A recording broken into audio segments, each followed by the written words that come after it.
Hello dear students, कैसे हैं आप लोग। I hope all fine. और आज की ई क्लास में हम पढ़ने वाले हैं एडवांटेज ऑफ कॉस्ट अकाउंटिंग। जी हाँ स्टूडेंट्स, हम एक जनरली आस्क्ड इम्पॉर्टेंट क्वेश्चन की बात आज हम कर रहे हैं, एडवांटेजेस ऑफ कॉस्ट अकाउंटिंग। मैं हूँ आपकी teacher mentor doctor Vinita Arora. लेकिन एक सरप्राइज आपके लिए, एंड तक मेरे वीडियो के साथ बने रहिएगा। इस टॉपिक को कंप्लीट करने के बाद एक सरप्राइज हम आपको दे रहे हैं। तो चलते हैं आज की ई क्लास की ओर। ये जो टॉपिक है स्टूडेंट्स, इसमें जब हम डिस्क्राइब करेंगे एडवांटेजेस ऑफ कॉस्ट अकाउंटिंग, तो कुछ इस तरह से ग्राफिकल वे में यदि आप एग्जामिनेशन में प्रेजेंटेशन देंगे तो अगेन एग्जामिनर पर अच्छा इम्पैक्ट रहेगा।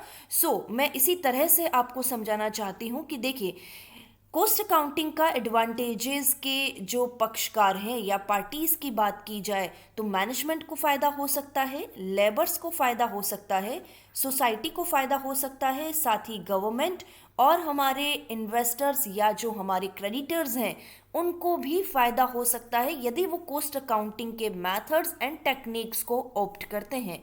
डिस्क्राइब्ड वे में इसको समझते हैं। यदि हम पर्टिकुलरली मैनेजमेंट की बात करें तो मैनेजमेंट को क्या क्या फ़ायदे हो सकते हैं, देखिएगा कॉस्ट अकाउंटिंग को आप बहुत अच्छे से समझ चुके हैं। यदि ऐसा नहीं तो आप इससे पहले मेरे वीडियोस को गो थ्रू कीजिए। कॉस्ट अकाउंटिंग पर series of videos are available in my description box. तो गाइज, यदि मैनेजमेंट को क्या फ़ायदा है इसकी बात करें तो सबसे पहली बात, ऑप्टिमम यूटिलाइजेशन ऑफ रिसोर्सेज। देखिए, ऑप्टिमम यूटिलाइजेशन कैसे, हम यहाँ पर मटेरियल को किस तरह से काम में लेना है, लेबर को किस तरह से काम में लेना है और ओवरहेड्स पर किस तरह से नियंत्रण रखना है, ये सारी बातें हमें कॉस्ट अकाउंटिंग ही सिखाती है। अगली बात करें तो पॉलिसी मेकिंग की बात मैनेजमेंट के लिए बहुत ज़रूरी है, यानी कई सारे डिसीजन एज मैनेजर लेने होते हैं। तो यदि कॉस्ट अकाउंटिंग हमारे पास है तो हमें पता चल जाएगा कि भाई हम 3 तरह के प्रोडक्ट बना रहे हैं, इन 3 तरह के प्रोडक्ट में कौन सा प्रोडक्ट है जो हमारे लिए ज़्यादा बेनिफिशियल है, जिसकी कॉस्ट कम आती है, प्रॉफिट मार्जिन ज़्यादा है और उसी पर हम अपना प्रोडक्शन कर सकते हैं। या कई तरह की डिसीजन मेकिंग स्ट्रेटजीज हम कॉस्ट अकाउंटिंग यदि ऑप्ट करते हैं तो मैनेजर्स को बहुत ईजी रहता है, डायरेक्टर्स को बहुत ईजी रहता है, टॉप मैनेजमेंट के लिए बहुत ईजी है। अगली बात करें तो देखिए, मैक्सिमम सेल प्राइस वाले प्रोडक्ट का ही प्रोडक्शन किया जाए।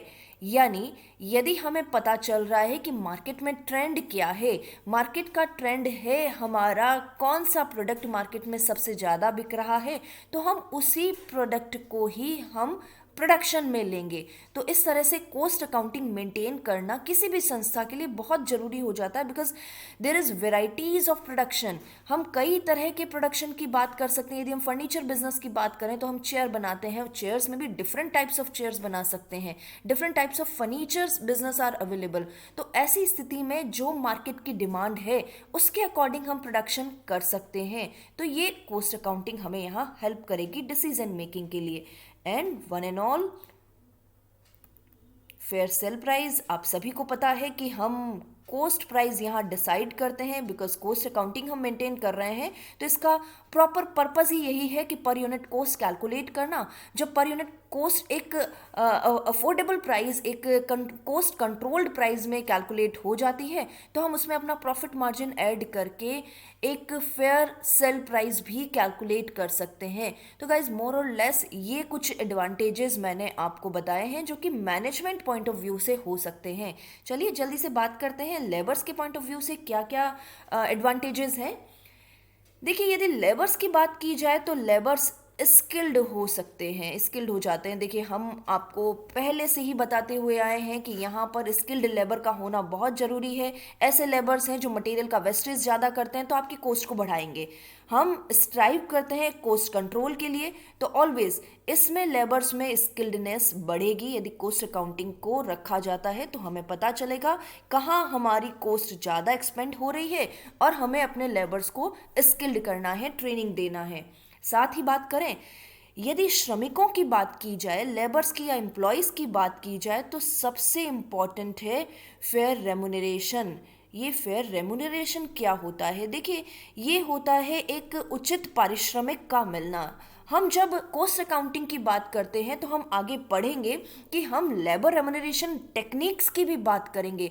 कई सारे इंसेंटिव प्लान्स हो सकते हैं जिसमें हम लेबर्स को या एम्प्लॉयज़ को सेटिस्फाइड रखते हुए हम अपना काम कर सकते हैं, और ये बहुत ज़रूरी है आज के ज़माने में, आज के कॉम्पिटिटिव मार्केट में, कि हमारे लेबर सेटिस्फाइड रहे, because they are skilled labour, और स्किल्ड लेबर का सेटिस्फैक्शन बहुत ज़रूरी है। और सेटिस्फैक्शन तभी मिलेगा जब हम एक फेयर रेम्युनरेशन उन्हें देंगे। और तीसरा पॉइंट जो मैं यहाँ पर लेने वाली हूँ वही, it is the satisfaction of labours. मैंने आपको कहा ही है कि यदि हम एक सही तरीके की रेम्युनरेशन टेक्निक अपनाते हैं तो सेटिस्फैक्शन होता है। तो इस तरह से हम लेबर्स को भी फ़ायदा पहुंचा सकते हैं यदि हम कॉस्ट अकाउंटिंग टेक्निक्स को लेते हैं। अगली बात करते हैं सोसाइटी के लिए। देखिए, सोसाइटी के लिए किस तरह से बेनिफिट होने वाला है। हम भी इस सोसाइटी का पार्ट हैं भाई, तो ये हमारी सबसे बड़ी फ़ायदे जो की बात ये है कि मिनिमम कॉस्ट में चीज़ें मिल जाती हैं। आप देख रहे हैं किस तरह से हर एक प्रोडक्ट, हर एक कंपनी लगी हुई है अपने कॉस्ट को कंट्रोल करने में, कॉस्ट को रिड्यूस करने में।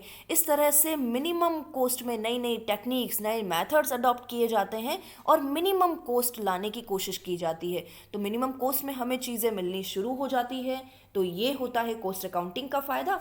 साथ ही मैं एक और बात मैं यहाँ पर करना चाहूँगी, इंडस्ट्रियल स्टेबिलिटी आती है। इंडस्ट्रियल स्टेबिलिटी क्या है? देखिए, यदि मार्केट में इंडस्ट्री यानी प्रोडक्ट्स को बनाने वाली जो इंडस्ट्रीज़, हमने कारखाने इस्टेब्लिश किए हैं, वो यदि स्टेबल हैं, वहाँ पर स्टेबिलिटी है, वो बंद नहीं होते हैं, क्योंकि कॉस्ट अकाउंटिंग मेंटेन्ड है। हमें पता है कि हमें किस तरह की स्ट्रेटजी ऑप्ट करनी है, हमें कौन सा प्रोडक्ट बनाना है, उसकी कॉस्ट कितनी आने वाली है, उस पर कितना कॉस्ट कंट्रोल अप्लाई करना है, किस तरह के मैथड्स की बात करनी है। तो एक तरह से एक गाइडेंस यहाँ पर हर एक इंडस्ट्री को मिलता रहता है यदि कॉस्ट अकाउंटिंग मेंटेन की जाती है। तो इसीलिए इंडस्ट्रियल स्टेबिलिटी यदि मार्केट में रहती है तो हमारे कंज्यूमर पॉइंट ऑफ व्यू से एज कस्टमर हमें चीज़ें कम रेट पर अवेलेबल होती है। आप जानते हैं कोरोना में सारी इंडस्ट्रीज बंद हो गई तो रेट्स बहुत हाई होने लग गए थे। इसी वजह से इंडस्ट्रियल स्टेबिलिटी यदि बनी रहे तो ये सोसाइटी के लिए भी बेनिफिशियल है। अगली बात करते हैं गवर्नमेंट के लिए। देखिए, गवर्नमेंट के लिए क्या बेनिफिट है, बहुत ज़्यादा आप यहाँ पर सोचने की ज़रूरत नहीं है, क्योंकि गवर्नमेंट बहुत बड़ी बड़ी प्लानिंग करती है। और इसी प्लानिंग को देखते हुए यदि हम सबसे पहले बात करें, इकोनॉमिक डेवलपमेंट रहेगा यदि हम कॉस्ट अकाउंटिंग यानी इंडस्ट्रीज़, फैक्ट्रीज़ या बड़ी बड़ी कंपनीज जितनी भी हैं वो सभी कॉस्ट अकाउंटिंग को मेंटेन करती है। तो उन्हें पता है कि प्रोडक्ट का कॉस्ट कितना है, और इस तरह से एक इकोनॉमिक डेवलपमेंट में, अपनी जीडीपी में, देश की जीडीपी में वो कहीं ना कहीं किसी न किसी तरीके से फ़ायदा पहुंचाती है। तो कॉस्ट अकाउंटिंग को मेंटेन करना गवर्नमेंट के लिए भी फ़ायदेमंद है। दूसरी बात करें तो बजट की प्लानिंग होती है। भाई देखिए, यहाँ पर हम जब आपको कॉस्ट अकाउंटिंग को पढ़ाएंगे तो बजट प्लानिंग भी पढ़ाएंगे। तो बजट प्लानिंग यदि हर एक यूनिट करके चलती है तो छोटी छोटी चीज़ों से है ना बड़ा स्वरूप बनता है। तो ऐसी स्थिति में यदि हर इंडस्ट्री बजट प्लानिंग के साथ काम करती है तो यहाँ पर हम देश के लिए भी बजट प्लानिंग को कंट्रोल कर सकते हैं। तो गाइज, यहाँ पर हम आखिरी एडवांटेज की बात कर रहे हैं, वो है हमारे इन्वेस्टर्स या क्रेडिटर्स के लिए। इन्वेस्टर्स के बारे में आप अच्छे से जानते हैं। हम एज इन्वेस्टर तभी किसी कंपनी में इन्वेस्ट करना चाहेंगे जहाँ की प्रॉफिट सबसे ज़्यादा हो। तो जब हम कॉस्ट अकाउंट मेंटेन कर रहे हैं यानी कॉस्ट अकाउंट मेंटेन कर रहे हैं तो हम बात कर रहे हैं कॉस्ट कंट्रोल की, यानी कॉस्ट कंट्रोल बहुत ज़रूरी हो गया है हर एक इंडस्ट्री के लिए। और जब कॉस्ट कंट्रोल है तो मैक्सिमम प्रॉफिट भी है। तो ऐसी स्थिति में एक इन्वेस्टर को और क्या चाहिए?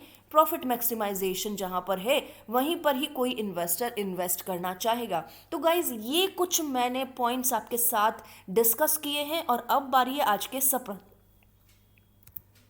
और हमारा आज का जो सरप्राइज है guys, students, limitation of cost accounting. जी हाँ स्टूडेंट्स, एक बहुत छोटा सा टॉपिक है ये, मैं आपके साथ और डिस्कस करूंगी इस टॉपिक के साथ। तो लिमिटेशन ऑफ कॉस्ट अकाउंटिंग पर हम बात करते हैं। और ये कुछ लिमिटेशंस मैं आपके सामने दे रही हूँ। कई सारी लिमिटेशंस हो सकती है, लेकिन हाँ ऑफ कोर्स यदि किसी चीज़ का अच्छा है तो बुरा भी है। तो कुछ लिमिटेशंस पर बात कर लेते हैं। सबसे पहले टॉप मैनेजमेंट का सपोर्ट होना बहुत ज़रूरी है। यदि टॉप मैनेजमेंट सपोर्ट नहीं करेगा ना, तो लेबर्स या एम्प्लॉयज़ मिलकर इस कॉस्ट अकाउंटिंग के सिस्टम को मेंटेन नहीं कर सकते। कई बार इसके लिए कहा जाता है कि ये थोड़ा एक्सपेंसिव है। ऑफ कोर्स कॉस्ट बुक्स रखी जाती हैं, पूरे मेथड्स अडॉप्ट किए जाते हैं, कॉस्ट अकाउंटिंग का पूरा टेक्निक अडॉप्ट किया जाता है, थोड़ा एक्सपेंसिव रहता है। लेकिन मेरे ख्याल से यदि पर्सनली बात करूं तो इसे एक्सपेंसिव नहीं कहेंगे, इसे एक इन्वेस्टमेंट ही कहेंगे। कॉस्ट अकाउंटिंग रखना बहुत ज़रूरी है।